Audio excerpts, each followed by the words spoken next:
Bueno, pues ahora nos encontramos aquí con todos ustedes y con una persona muy importante para nosotros y para la Iglesia en Venezuela. Se trata del cardenal Baltasar Porras, que es el arzobispo de Mérida y además ahora mismo es el administrador de la diócesis de Caracas. Muy buenas, ¿qué tal está? Pues muy bien. ¿Estaba usted, después de unos días estar en Roma, bueno, unos días no, 3 semanas? 3 semanas completas, sí. Debe ser bonito, ¿verdad?, la colegialidad y reunirse con tantísimos obispos de tantas naciones. Sobre todo una vivencia que ese aspecto de sinodalidad y de fraternidad ha ido cambiando enormemente. Los sínodos no son lo que eran antes. Para mí este es el 4.º sínodo. Fíjate. En el que asisto y que uno ve que la metodología ha cambiado y ayuda mucho a que no se va simplemente ahí a parlamentear, a hablar de algo que ya está cocinado, sino que se cocina llevando lo que es la realidad y ofreciéndosela al Papa, que lo que pide, hablen con plena libertad y traigan propuestas. Qué bueno. Antes de hablar con usted vamos a ver un vídeo que hemos preparado para, pues para ver un poquito la situación de Venezuela, donde usted es cardenal, y la situación también pues que están viviendo, que todos nosotros conocemos muy bien por oídas. Venezuela es el segundo país con más misioneros españoles en territorio de misión. A día de hoy son más de 650, en un país de 28 millones, de los cuales el 88% son católicos. Una nación inmersa en una crisis política, económica y social. Este año el Alto Comisionado para los Derechos Humanos de las Naciones Unidas emitió un informe donde señala que el Estado venezolano ha incurrido en sistemáticas violaciones a los derechos humanos. Una de las cosas que más ha denunciado la Conferencia Episcopal Venezolana, la criminalidad. La tasa de alfabetización en los habitantes de más de 14 años pasó del 52,2% en 1950 al 95,39% en 2015. La mortalidad infantil creció de 4.747 muertes en menores de 1 año en 2007 a 11.466 muertes en 2016. La mayor parte de la población padece, según la ONU, hambre y pobreza extrema. Esta es la realidad a la que se enfrentan los misioneros y la Iglesia en Venezuela. El año pasado, la ayuda de obras misionales pontificias fue de casi 80.000 euros para sostener proyectos de educación y catequesis. Pues ya estamos un poco situados. Usted acaba de ver el vídeo que han visto todos los televidentes. ¿Refleja la realidad? Una parte de la realidad. Una parte. Porque ciertamente es peor y sobre todo una situación que se llega a este extremo y no es producto de guerra y no es producto de catástrofe natural, sino es producto de un sistema impuesto que no tiene pues en cuenta lo que es la persona humana, la dignidad de la persona humana, sino que es una ideología que lo que quiere es sencillamente machacar, porque no es otra cosa. Un país con tantas posibilidades y que estemos en la ruina, digamos así, de puestos de trabajo, de posibilidades de desarrollo, de que se pueda ver pues un futuro mejor para las generaciones más jóvenes. Bueno, y de hecho, todos nosotros aquí en España percibimos que están viniendo muchísimos venezolanos, pero claro, también nos imaginamos que los que vienen es porque pueden.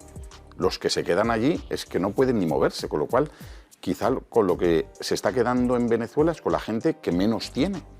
Indudablemente, yo creo que esto responde a un cliché ya impuesto por Fidel Castro hace mucho. Una revolución no triunfa si no hay pobres, y una revolución no se mantiene si no se mantiene la población pobre que dependa. Y esto hace entonces que quien esté en contra se vaya, y al irse es un enemigo menos que inconscientemente se va a convertir en amigo, porque va a mandar remesa a ayudar entonces a la economía. Eso dicho por gente y altos ministros cercanos pues al presidente difunto Chávez, cuando los mandó para que hablaran con Fidel Castro lo que había que imponer, y eso es lo que lamentablemente pues estamos viviendo. Hace una semana o así hubo un obispo de Colombia que aquí en España hacía unas declaraciones, decía, hablando de ustedes, de los venezolanos, decía, es que la cantidad de niños desnutridos en Venezuela, ¿hay verdadera hambre? En Venezuela hoy, 2019, un país latinoamericano y un país con mucho petróleo, ¿hay hambre? Y mucha. Y lo hay porque prácticamente la producción de muchas cosas, de la inmensa mayoría de las cosas, ya no existen por una economía que es totalmente pues, al revés de lo que debe ser. Y no hay tampoco dinero para adquirirlo.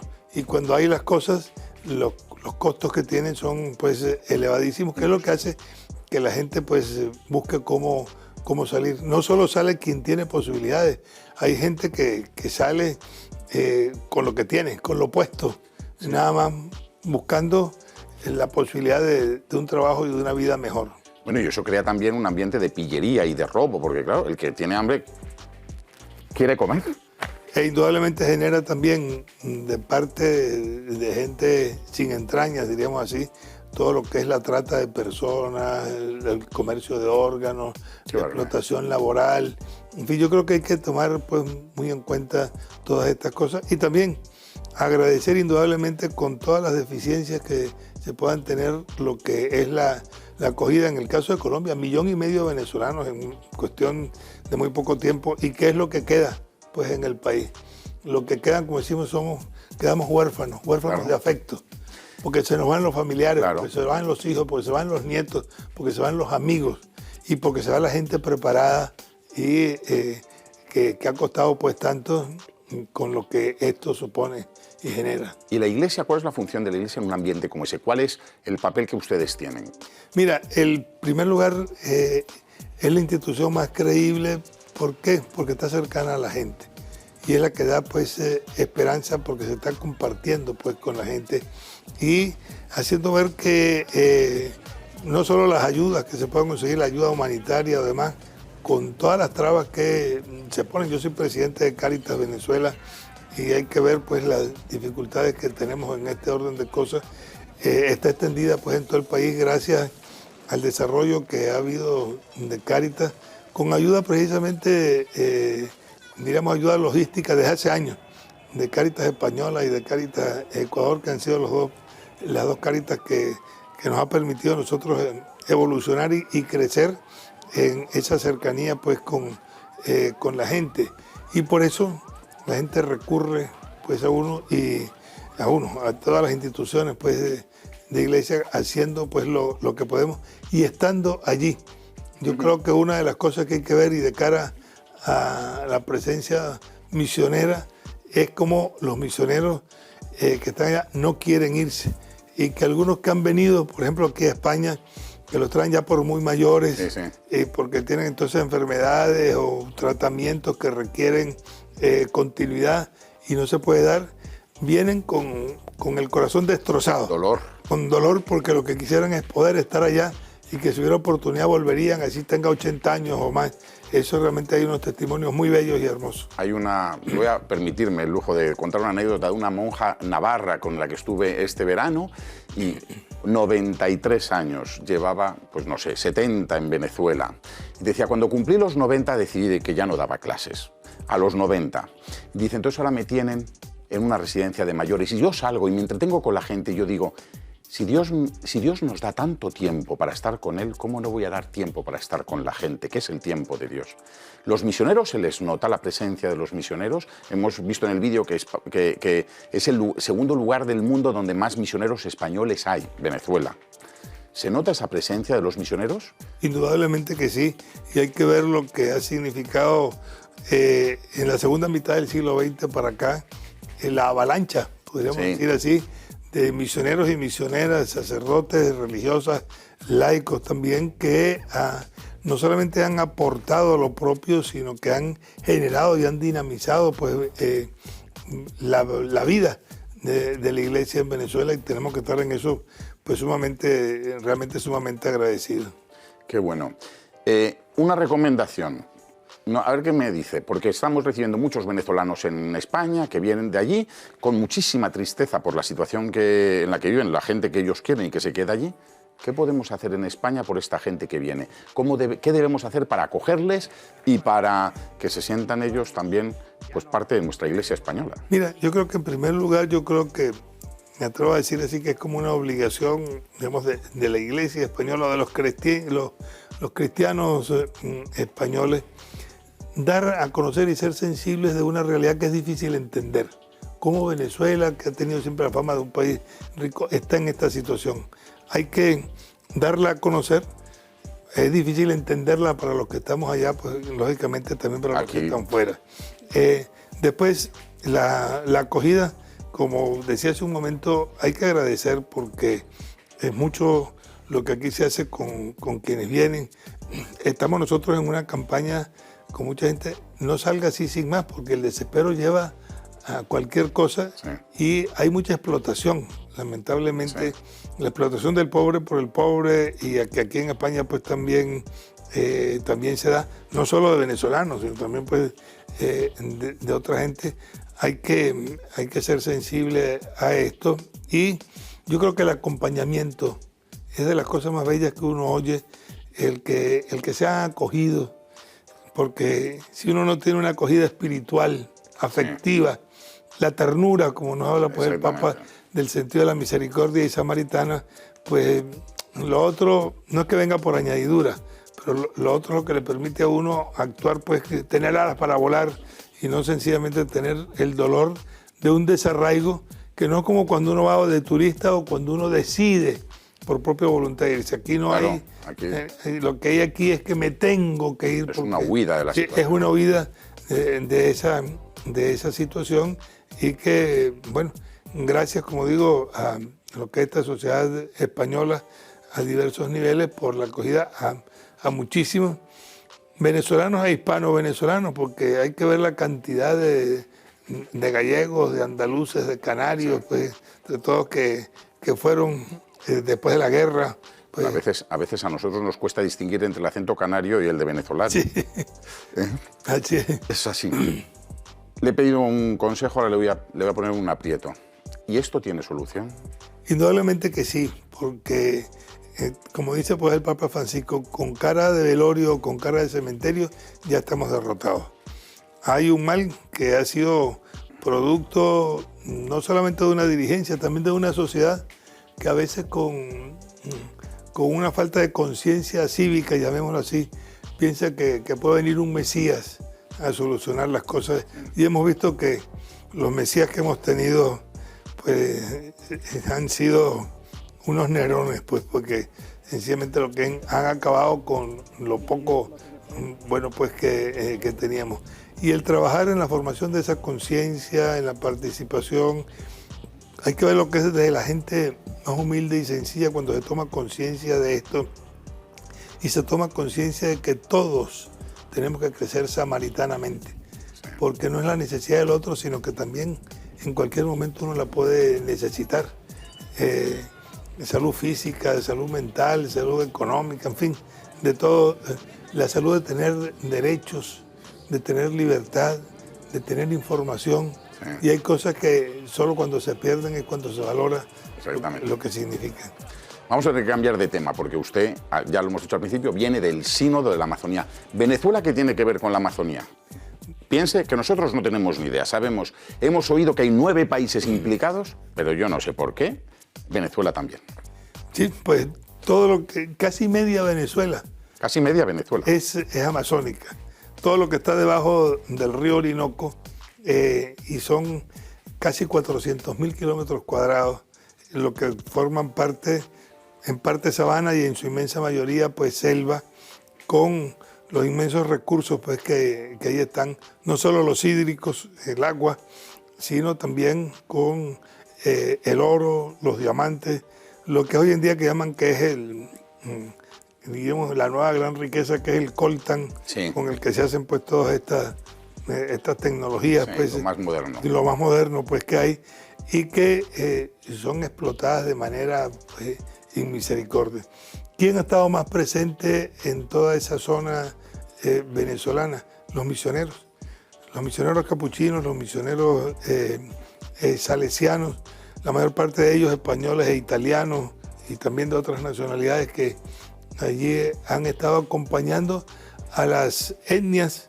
En Venezuela son pequeñas, pues las presencias de estas etnias no pasa el 500.000 de venezolanos que son indígenas, la mayor parte guajiros, guayú, en la frontera entre Colombia y Venezuela, por la parte de Maracaibo, en el norte, pero en esta zona amazónica son tribus o etnias más pequeñas, pero que tienen los mismos derechos de cualquier otro.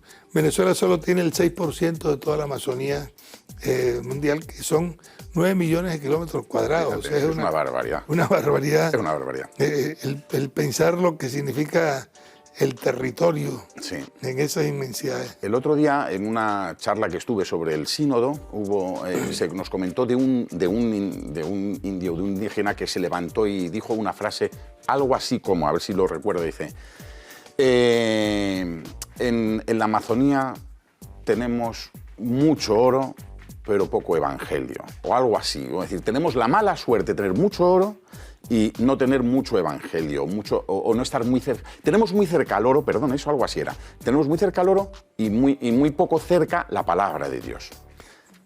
Pues mira, yo creo que ahí lo que se da indudablemente, las distancias suponen una enorme dificultad y una barrera que ha salido de alguna u otra forma pues aquí en lo del sínodo, porque no solamente es decir cuántos kilómetros hay de aquí para allá, sino que a veces el poder trasladarse de un sitio a otro hay que cruzar ríos, hay que subir montañas, hay que pasar selvas. Y sí, no hay una autovía. Esa es la mejor definición, pues. Y en un país que en estos momentos en que no hay combustible, en que no hay transporte, que no hay, dificulta enormemente, y lo sentimos como un gran reto, indudablemente, que creo que hay algo que sale del sínodo que se ha hecho muy poca referencia, y es que los misioneros han sido tradicionalmente y mayoritariamente de órdenes y congregaciones religiosas, y que ahora hay un llamado a las iglesias diocesanas, tanto del exterior como internamente. ¿Por qué? El Papa lo dijo en una de sus pequeñas intervenciones en el sínodo. Dijo, ¿cómo es que hay países, y en América Latina hay uno que tiene 1.200 misioneros en el exterior, y más del 90% están en Norteamérica o en Europa? Bueno, Europa occidental. ¿Y por qué un porcentaje de eso no va pues a estos sitios? Tanto que hasta él insistió en que lo van a imponer, que en la escuela de formación de los nuncios, la carrera diplomática vaticana, se va a poner un año para que vayan no a hacer un trabajo en una nunciatura que esté en un país de misión, sino que vayan a un país de misión a la orden de un obispo, y que vayan a los más pobres, que estén durante un año eso, para que toquen la realidad, y desde esa realidad se puede ser sensible con lo que hay que hacer pues el día de mañana. Bueno, ha valido la pena, ¿no?, el sínodo. Indudablemente que sí, creo que es un reto enorme, y no es un sínodo para verse el ombligo, no es un sínodo intraeclesial, sino un sínodo que tiene que ver pues con el mundo entero, y que supone o exige un diálogo con gobiernos, con empresas, con instituciones multilaterales, es decir, con todo el mundo. ¿Por qué? Porque es la casa común. Sí. El planeta no es decir, bueno, aquí vivimos muy bien y aquí respetamos ciertas normas, el cambio climático y todo lo que tiene que ver con eso. No es una moda la ecología, y por eso uno de los puntos claves que sale pues en el documento final es si la ecología es parte de la evangelización. Yo creo que ninguno, por lo menos creo que ni tú ni yo, cuando estudiamos el catecismo, se nos explicaba, nos dio algo de eso, aunque fuera un pecado, el pecado ecológico, pues que ahora está emergiendo, y que es una necesidad, porque en este cambio, en esta transformación del mundo que vivimos, hay que estar muy atentos a estos nuevos retos. Está clarísimo. Bueno, yo le tengo que despedir ya, Monseñor Baltasar Porras, arzobispo de Mérida, obispo también, administrador de Caracas, porque el tiempo se nos ha ido. Gracias por haber estado con nosotros en esta ocasión, y ojalá pueda volver a contarnos la realidad de Venezuela y de la situación de la Amazonía. No, y gracias a tanta generosidad de misioneros y misioneras y de otras instituciones pues, católicas y no católicas de España, que antes ahora, espero que lo sigan haciendo. Seguiremos. Pues estén cerca de quienes estamos en esas periferias existenciales como la que estamos viviendo. El Señor y la Virgen los bendiga. Muchísimas gracias.